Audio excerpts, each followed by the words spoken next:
Recibo un cordial saludo, doctor Daniel. Mi nombre es Nicolás Altamirano, pertenezco al quinto semestre paralelo B de la Pontificia Universidad Católica del Ecuador. El día de hoy hablaré sobre el sumario administrativo. Como primer punto, explicaré el sumario administrativo por medio de una casa. Se preguntará por qué por medio de una casa. Bueno, para que se desarrolle con efectividad el sumario administrativo, debemos seguir ciertos procesos, como los que tenemos aquí, que hablaremos a continuación. Entonces, una vez que seguimos todos estos procesos, podemos llegar a un sumario administrativo que se lo realice de manera efectiva. Bueno, como primer punto, hablaremos sobre un tema con respecto al derecho laboral público, el cual tiene ciertas fases donde cada una de ellas se desarrolla según sus tiempos para poder llegar a la finalización del sumario administrativo. Hablaremos de este como garantía del debido proceso en contra del funcionario público. Diremos que es el procedimiento por el cual la administración pública, en el caso de faltas graves de índole reglamentario, deslinda al servidor público de sus funciones en busca del bien de la entidad pública. Hablamos de esto como un procedimiento en caso de que un funcionario público haya desarrollado actividades que no se encuentran dentro del reglamento de la misma institución o dentro de la ley. Bueno, hablaremos de dos etapas en las cuales son las que se dividen. La etapa de instrucción, en donde se recaba información sobre los hechos y empieza mediante un acto simple de administración, y la etapa de resolución, en donde se establecerá el grado de responsabilidad que tiene el servidor público. En este proceso se determina si existe la destitución del servidor público, que se encuentra en el artículo 91 y 92 del reglamento de la LOCEP, que nos habla sobre las faltas graves cometidas previo a la resolución de la autoridad. Bueno, como primera parte hablaremos sobre la etapa de instrucción.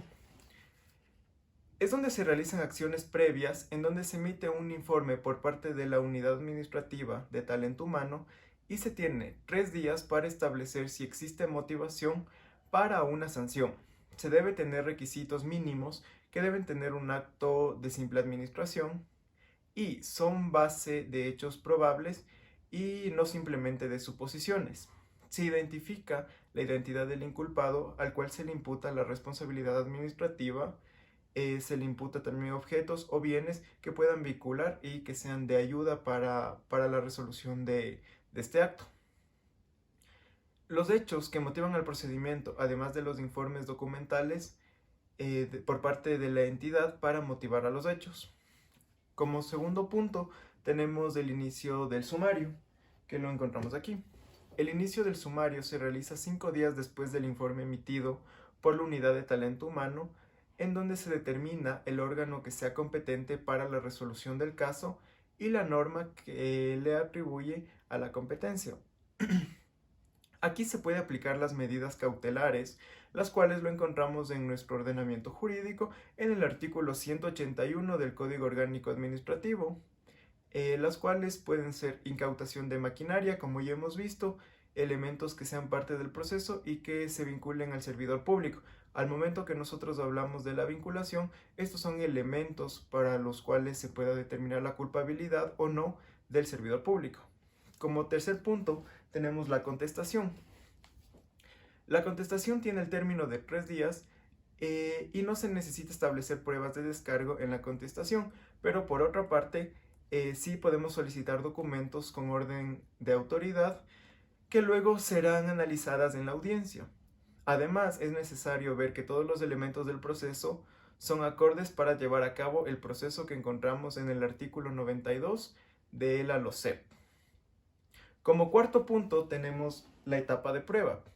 Como su nombre lo dice, analizamos los hechos contrastados por parte de los servidores públicos que se los realizan mediante informes y no de manera verbal. También son hechos probados judicialmente. Son hechos importantes, ya que el informe del encargado de la unidad de talento humano corresponde como una prueba para la unidad, para que se desarrolle este proceso. Las cuales durante el procedimiento y con la recomendación de esta persona se determina si existe o no la sanción al servidor público. Si se ratifica la culpabilidad, existe la destitución, pero si la autoridad comprueba que no existe dicha culpabilidad, el servidor podrá permanecer en sus funciones. Como siguiente punto tenemos el dictamen lo encontramos aquí en esta parte. Es la resolución de la sanción y se determina la infracción con las circunstancias. Segundo, se analiza la identificación del inculpado. Como tercero, tenemos que los elementos que se fundan, que los elementos que se fundan en la instrucción. Tenemos la disposición legal del acto que se inculpa, tenemos las medidas cautelares que se deben proponer. Tenemos el dictamen sin culpabilidad, que es cuando no existen los elementos suficientes para poder probarlo. Es decir, que mediante las pruebas no se llegó a determinar si era culpable el servidor público y se emiten por el superior que establezca la resolución. Hablando de esto, tenemos como último punto la resolución. En la resolución, el acto administrativo que tiene un efecto sancionador debe tener las siguientes partes. Como primero, la determinación de la persona responsable. Como segundo, la singularización de la infracción cometida. Como tercero, la valoración de la prueba práctica. Como cuarto, debemos ver que los requisitos del acto administrativo debemos analizar lo siguiente, que tenga la competencia, que tenga la voluntad, el objeto, el procedimiento y la motivación. La motivación es un factor muy importante dentro de este proceso, ya que la motivación es un factor por el cual se inicia y se lleva a cabo este acto administrativo y por el cual se determinan las causas una vez que se ha iniciado este proceso sumario. Para finalizar, podemos decir que hemos analizado todas las etapas que comprenden el procedimiento sumario administrativo y, como hemos visto, la ley fundamenta un dictamen en base a las pruebas presentadas y siempre actúa en base a la razón y nunca por intereses propios. Muchas gracias por su atención, doctor Daniello. Esta ha sido mi exposición y espero que haya sido de su agrado.